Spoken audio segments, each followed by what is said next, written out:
So I missed a super chat yesterday. It came at the end. I didn't see it before I signed off. You know, there's a little bit of delay. But this is from Moonborn Unicorn.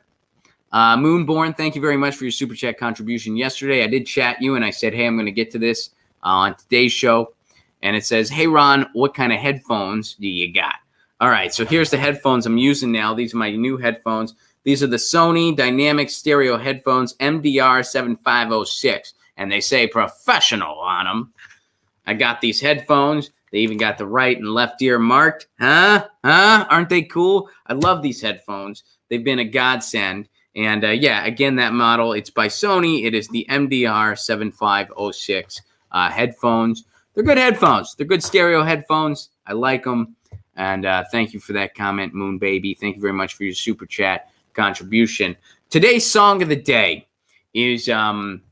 Oh, wait. Also, real quick, before I get to today's song of the day.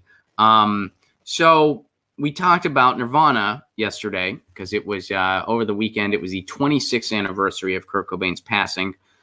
It's crazy to think it's been 26 years. But Edwin requests that I made a list of my 10 favorite Nirvana songs. And I also got a lot of emails from you guys about that segment yesterday. You were telling me how you got into music. Some of you were telling me that you listened to Nirvana for the first time.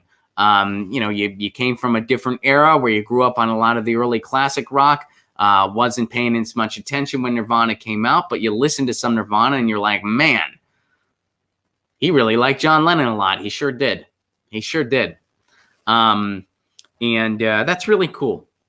You know, I know that some people, they wonder why we talk about music so much on this show. And the short answer is because I want to. The longer answer is because, look, I can't imagine not having music to cope with what's going on in the world. You know, the main reason I do this show is because the world's so insane and everything is so chaotic right now. And when you see articles like the one from NPR, and you think, what the hell? They're trying to just downplay what's really going on in the world. This is a sham. This is a scam. There's people across the country and across the world that feel that way. You're not alone. But if you just kind of rely on the corporate media, you might read these articles and listen to these segments and think, I'm alone screaming into a well. And the purpose of shows like this is to let you know you're not alone. There's other people that feel this way. There's other people that are waking up to this. There's other people that are waking up to the fact that this isn't about the wrestling match between Republicans and Democrats. This is about the have and the have-nots. This is about the corporatocracy versus the rest of us. And a theme like that needs a freaking soundtrack. And it would be nothing without a soundtrack. So that's why we talk about music on this show. That's why we're going to continue to talk about music on this show. Because I can't imagine going through the world without it. So anyway, here's my 10 favorite Nirvana songs. And it's really tough, by the way, to pick 10. I had a really hard time just picking 10 Nirvana tunes. But here's the 10 I picked. And a lot of you guys have been tweeting me. There's a lot of great Nirvana tunes that did not make my list of 10. Because again, and honestly, there were some that it was neck and neck, and making the judgment call was very difficult. But here's my 10 favorite Nirvana tunes. Oh, wait. Let me add that to the stream. Here we go. My 10 favorite Nirvana songs via request from Edwin. And I put this in the tweet. It was really hard to pick just 10, but in no particular order. Sappy, Son of a Gun, which was a cover by the Vaselines. There's a Scottish rock band called the Vaselines. Nirvana covered a lot of their songs. Son of a Gun was one of them. And Jesus Don't Want Me for a Sunbeam was another one. And I believe Molly's Lips was originally a Vaseline song too.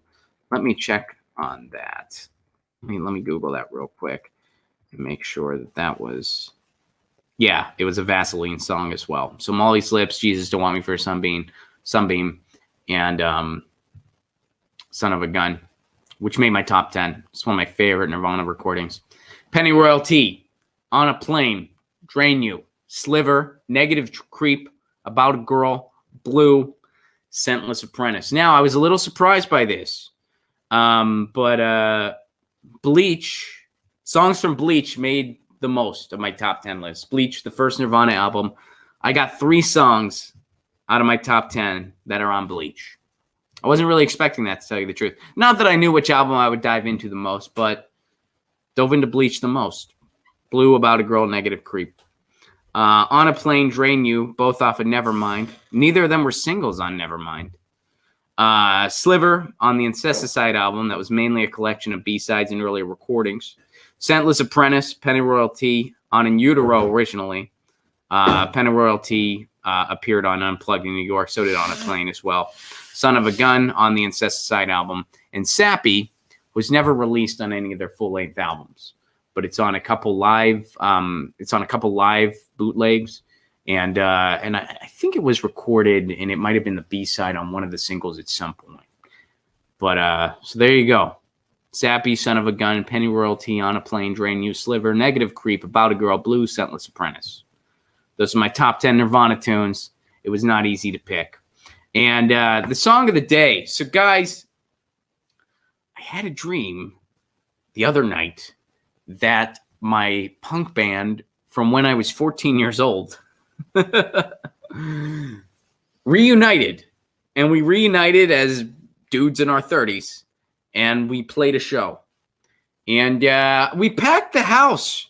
Now, we played at the venue that we used to play at when we were kids. It was a place called American Music Cafe. I'm pretty sure that place has been closed for years now.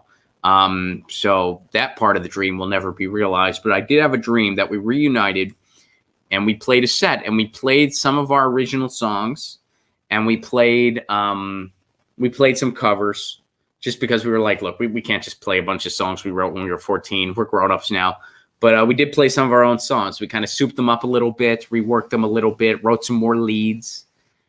And I woke up from that dream, and I was kind of going through some chords in my head, and I was trying to think if I remembered any of those songs. And honestly, I think I can remember some of them, which is a weird place in my short-term memory.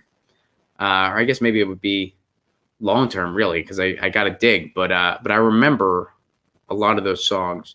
And I think one of these days, since we're all spending a lot more time inside, I'm going to just sit and I'm going to try to remember as many of those songs as I can and maybe play them again. And if it's listenable, maybe I'll make a patrons video about it or something. We'll see. But anyway, I was singing a lot of music from my youth when I played in a band. And there's a band that I think really went under the radar. And that's a band called the Hippos. Now, the Hippos were around during the third wave ska boom. And the third wave ska boom, I'm a big fan of it. A lot of that music was kind of fly-by-nighty. Not all of it, but a lot of it was. And, the scene did not last long. Although some of those bands still stand the test of the time. Real Big Fish, they're still touring. Catch-22, I think. I think Catch-22 is still touring. And Streetlight Manifesto, which was started by the lead singer of Catch-22 and the main songwriter from the first album, all that stuff's still going. So it's still alive. It really is. But a lot of those bands, I think, kind of went under the radar and were actually writing some really great songs. And one of the bands that I feel like kind of drifted into oblivion and never quite got their due was a band called the Hippos. So a lot of the bands during this time, they had a lot of influences from the hardcore scenes and from the pop punk scenes. And their music was basically a mix of, first and second wave ska and punk rock and pop punk and, even hardcore a little bit. That was kind of the common formula. And this genre of music was commonly referred to as ska-core or third wave ska, different variations of that. The Hippos were one of the bands, and there were other bands like this too, that instead of borrowing from a lot of the punk rock stuff, they actually borrowed from a lot of pop rock of the 60s. And the Hippos kind of had this like garagey type vibe. They had a lot of Beatles-esque hooks in their tunes, combined with a updated third wave ska approach in their music. And the Hippos were that kind of band. Imagine like a 60s pop rock, Beatles-inspired rock and roll outfit with horns and a third wave ska influence, and that was the Hippos. So it was a little different, and it was really cool. I was a big Hippos fan. And the song of the day today is a song by the Hippos called "Wasting My Life," and it's about a guy who longs for a gal, and he doesn't know if she's ever going to give him the time of day. Am I wasting my life waiting for you? Wasting my life waiting for you? Is it true? Am I wasting my life on you? Something about the way she never looks my way. I'm in love. Something in the way she doesn't hear a word I say. I'm in love. It has a melody kind of like the Taxman, kind of like the Beatles song The Taxman. The verse kind of has a Taxman vibe about it. So imagine Taxman, but a little different and with kind of a funky new wave, third wave, well, it's not new anymore, but third wave ska beat. And that's this track. And it's a fun love song, something you could have imagined Paul McCartney belting out, although Taxman was a George tune, but, you know. So those are the vibes I get from that song. And I know I reference another Beatles song because I hear the influence there, but it's not necessarily derivative by any means. It's just a cool influence that's there. Check out Wasting My Life by the Hippos. You can find it easily on YouTube. It's just the Hippos, no gimmicks, Hippos, Hippos. Wasting My Life is the track. Sometimes you just need a fun, laid-back, third-wave ska tune to just get you through the gunk of it all, right? So there you have it. That's the song of the day. Get your news on with Ron. Don't you want to know what's going on? We're getting our news on today. Get your news on with Ron. Don't you want to know what's going on? We're getting our news on today. Yeah, yeah, yeah. You can tweet me an article at Ron Placone. We'll go through it together and